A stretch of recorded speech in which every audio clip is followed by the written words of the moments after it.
नमस्कार। प्रस्तुत है रतनचंद्र रत्नेश के लघु कथा संग्रह कोई अपना से लघु कथाएं। आज सुनिए अखबार में चिपकी चीखे शीर्षक से लघु कथा। इस शहर के एक फ्लैट में वो रहता था। एक निजी फर्म में अच्छी भली नौकरी करने के साथ साथ फोटोग्राफी का भी बेहद शौक था उसे। कैमरे से उतारे गए उसके कलात्मक चित्रों की कुछ प्रदर्शनियां भी लग चुकी थी, पुरस्कृत भी हुए थे और एक अलग पहचान बन गई थी उसकी। उसके छायाचित्र पत्र पत्रिकाओं की शोभा बढ़ाते रहे हैं। आज मुंह अंधेरे वो कैमरा संभाले अपनी कार से लगभग 150 किलोमीटर दूर एक दूसरे ऐतिहासिक शहर में पहुंचा ही था कि धरती कांप उठी। बहुमंजिला मकान, आसमान को छूती ऐतिहासिक मीनारे और शिखराकार मंदिर उसकी आंखों के सामने हवा में डोलते नजर आने लगे। उसके लिए ये एक अद्भुत मंजर था। अगले पल क्या होने वाला है, इससे वो खुद भी कांपता हुआ कैमरे को क्लिक करता चला गया। थोड़ी ही देर में कैमरे की आंख के सामने मकान ताश के पत्तों की मानद बिखरने लगे।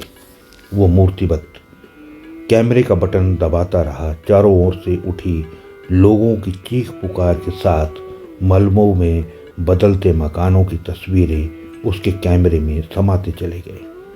कुछ क्षण बाद उसकी चेतना लौटी तो पाया कि अचानक आए भूकंप ने उसके आसपास बहुत कुछ लील लिया है। अपने शहर में लौटकर उसने फिल्में प्रिंट कराई और उनमें से कुछ तत्क्षण स्थानीय एक समाचार पत्र में दिया है।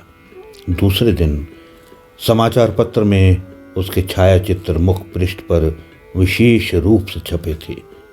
मलबों के नीचे दबे और चीखते पुकारते लोग समाचार पत्र में रंगीनी से चिपके पड़े थे।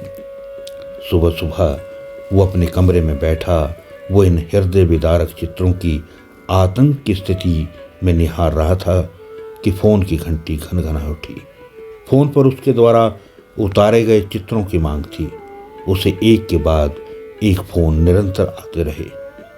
उसने सबसे एक ही बात कही, 10 बजे आकर फोटो ले जाएं। 10 बजे उसके कमरे में कई लोग जमा थे।